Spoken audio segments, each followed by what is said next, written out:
ಈಗೇನ್ ಹೇಳ್ತಿದೀಯೋ ಈ ಮಾತನ್ನ ಬಾವ ಏನೋ ಕೊಡಕ್ ಬಂದ್ರಲ್ಲ ಅವಾಗ ಹೇಳ್ಬೇಕಿತ್ತು.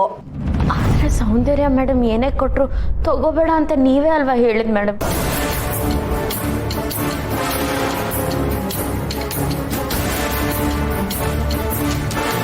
ಏಯ್, ನಾನ್ ಯಾವಾಗ್ಲೂ ನಿನಗ್ ತಗೋಬೇಡ ಅಂತ ಹೇಳ್ದೆ? ನೋಡಕವನ ಇವಳು ಎಷ್ಟು ಸುಳ್ಳು ಹೇಳ್ತಾಳೆ. Hello, excuse me, this is too much ಆಯ್ತಾ? ಸುಮ್ಸುನೆ ನಮ್ಮ ಮಾಮ್ ಮೇಲೆ ಅವಳು ಕೂಡಿಸ್ಬೇಡ. ಅಯ್ಯೋ ಇಲ್ಲ ಮೇಡಮ್, ನಾನು ಯಾಕೆ ಸುಳ್ಳು ಹೇಳಿ? ಈ ಕೊಬ್ಬಿನ ರಾಣಿ, ಸೌಂದರ್ಯ ತಾಯಿಯಾಗೋ ಆಸೆ ಇದ್ರೂ ಚಿರುಗೋಸ್ಕರ ಆಸೆನ ತ್ಯಾಗ ಮಾಡಿದಾಳೆ. ಅದೇ ಕಾರಣಕ್ಕೆ ಆ ವಿಗ್ರಹನ ನೀನು ಕೊಡ್ಬೇಕು ಅಂತ ಅನ್ಕೊಂಡಿದ್ದಾಳೆ ಅಂತ ಹೇಳಿದ್ನೆ ಹೊರ್ತು ನೀನ್ ಅದನ್ನ ತಗೋಬೇಡ ಅಂತ ನಾನು ಯಾವಾಗ್ಲೇ ಹೇಳಿದೆ. ಬಾಯ್ ಬಿಟ್ರೆ ಸಾಕು, ಬರೀ ಸುಳ್ಳು ಹೇಳ್ತೀಯಲ್ಲೇ.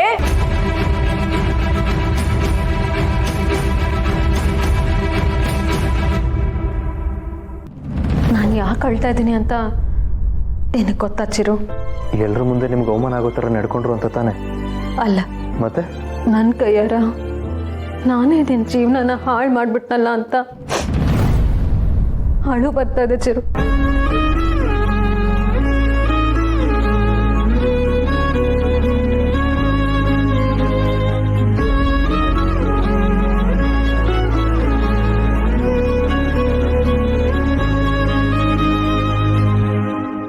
ಸೌಂದರ್ಯ ಅದೇನೋ ಕೊಡಕ್ ಬಂದಾಗ ಬೇಡ ಅಂದೆ ಸರಿ, ಆದ್ರೆ ಬಾವ ನಿನಗೆ ಸೈನಿಂಗ್ ಅಥಾರಿಟಿ ಕೊಡಕ್ ಬಂದಾಗ ಯಾಕೆ ಬೇಡ ಅಂದೆ?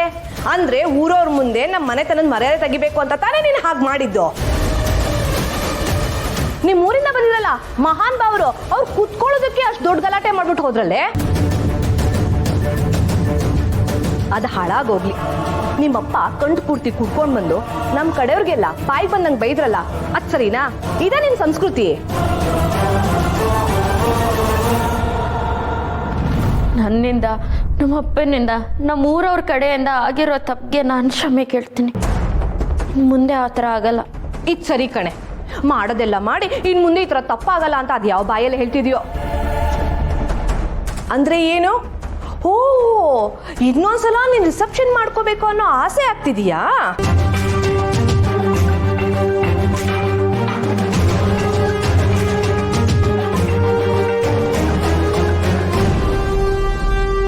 ಅದಕ್ಕೆ ಏನು ಹೀಗೆ ಹೇಳ್ತಿದ್ದೀರಾ? ಹೌದು ಚಿರು, ಹೇಗೋ ಈ ಮನೆ ಕೆಲ್ಸದವಳ ಥರ ಎಲ್ಲೋ ಇದ್ಲು. ಆದರೆ ನಾನೇ ಅವಳಿಗೆ ಈ ಮನೆ ಸೊಸೆ ಆಗಲಿ ಅಂತ ಒಂದು ಅವಕಾಶ ಮಾಡಿಕೊಟ್ಟೆ. ಮಾವ ನಿಮ್ಮಿಬ್ರು ರಿಸೆಪ್ಷನ್ ಮಾಡ್ತೀನಿ ಅಂತ ಹೇಳಿದಾಗ ನಾನು ಅದಕ್ಕೆ ಅಪೋಸ್ ಮಾಡಲಿಲ್ವಲ್ಲ, ಅದು ಎಲ್ಲದಕ್ಕಿಂತ ದೊಡ್ಡ ತಪ್ಪು. ನಾನು ಇಷ್ಟೆಲ್ಲ ಮಾಡಿದ್ದು ಅವಳನ್ನ ಅವಳು ತಿದ್ಕೊಳ್ಳಿ ಅಂತ. ಆದ್ರೆ ಅವಳು ನಿನ್ನ ಜೀವನನ ಹೇಗೆ ಹಾಳು ಮಾಡ್ತಾಳೆ ಅಂತ ನಾನು ಅನ್ಕೊಂಡಿರಲಿಲ್ಲ Chiru. I am very sorry. ಸಾರಿ.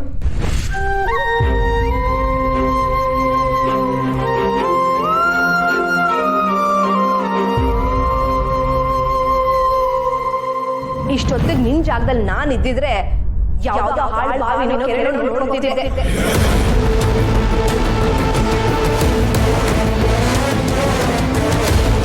ಈ ತರ ಗಂಡನ ಮರ್ಯಾದೆ ತೆಗೆದು ಇಲ್ಲಿ ಏನೂ ಆಗಿಲ್ಲ ಅನ್ನೋ ತರ ಇಲ್ಲಿಗೆ ಬರ್ತಾ ಇರ್ಲಿಲ್ಲ ನಾನು. ಕರೆಕ್ಟಾಗಿ ಹೇಳ್ದೆ ಮಾಮ್. ಇಷ್ಟೆಲ್ಲ ಆದ್ರೂ ಅದು ಯಾವ ಮುಖ ಇಟ್ಕೊಂಡು ಇಲ್ಲಿ ಬಂದಿದ್ದಾಳೋ ನಂಗಂತೂ ಗೊತ್ತಿಲ್ಲ.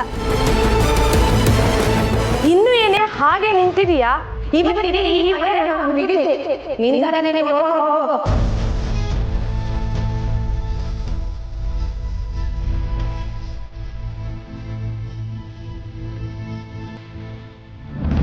ಪ್ಲೀಸ್, ಯಾರೋ ಮಾಡಿರೋ ತಪ್ಪಿಗೋಸ್ಕರ ನೀವು ಅಳ್ಬೇಡಿ. ಅಲ್ಲ, ನೀನು ನನ್ನ ಲೈಫ್ನ ಯಾವತ್ತೂ ಹಾಳು ಮಾಡಲ್ಲ ಅಂತ ನನಗೆ ಗೊತ್ತಿಲ್ವಾ? ಎಲ್ರಿಗೂ ಒಳ್ಳೇದು ಬಯಸೋ ನಿಮಗೆ ಅವ್ರು ಇವತ್ತು ಕೆಟ್ಟದ್ದು ಮಾಡಿದ್ದಾರೆ. ನಿಮ್ಮ ಒಳ್ಳೆತನನ ಮಿಸ್ಯೂಸ್ ಮಾಡ್ಕೊಂಡಿದ್ದಾರೆ, ಅದು ಅವ್ರ ತಪ್ಪು. ಅದಕ್ಕೆ ನೀವು ಇಷ್ಟೊಂದು ಫೀಲ್ ಆಗಬೇಡಿ. ಅದಕ್ಕೆ ಇಷ್ಟಕ್ಕೂ ಅವರೇ ನಿಮ್ಮ ಮನೇಲಿ ಪರ್ಮನೆಂಟ್ ಆಗಿರೋರಲ್ಲ.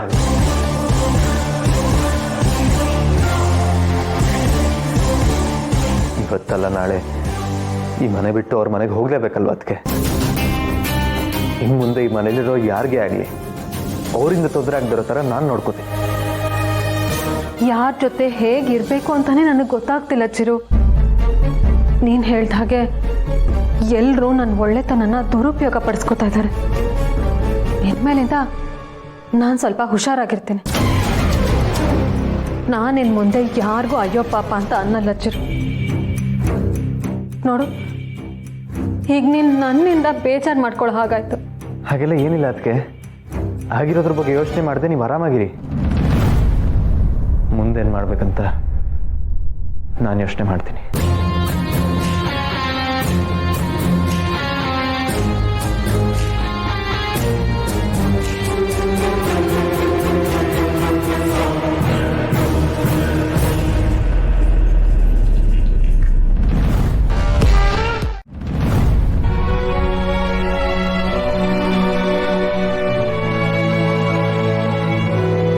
ಚಿರು, ಏನಾಯ್ತು? ಅದಕ್ಕೆ ನೋಡೋಕ್ಕಾಗ್ತಿಲ್ಲ ಮಾವ. ಯಾಕೆ? ಇದೆಲ್ಲ ಆಗಿದ್ದು ಅವರಿಂದಾನೆ. ಇಷ್ಟೆಲ್ಲ ಆಗಕ್ಕೆ ಅವರೇ ಕಾರಣ ಅಂತ ತುಂಬ ಗಿಲ್ಟ್ ಫೀಲಲ್ಲಿ ಒದ್ದಾಡ್ತಿದ್ದಾರೆ ಪಾಪ. ಇನ್ನೊಂದು ಸ್ವಲ್ಪ ಮಾತಾಡಿ ಸಮಾಧಾನ ಮಾಡಿ ಬಂದಿದ್ದೀನಿ. ಆದರೂ ನನಗೆ ಸಮಾಧಾನ ಇಲ್ಲ. ನಿನಗೆ ಸಮಾಧಾನ ಆಗ್ತಿಲ್ವಾ? ಅಂದ್ರೆ ನೀವೀಗಲೇ ಹೋಗಿ ಅದಕ್ಕೆ ಹತ್ರ ಮಾತಾಡ್ತೀರಾ? ನಾನು ಏನಂತ ಮಾತಾಡಲಿ?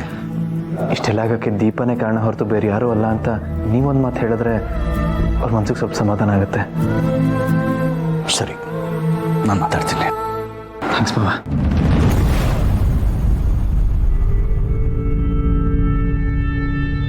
ಸೌಂದರ್ಯ ನಿಜವಾಗ್ಲೂ ಅಳ್ತಾ ಇದ್ದಾಳ?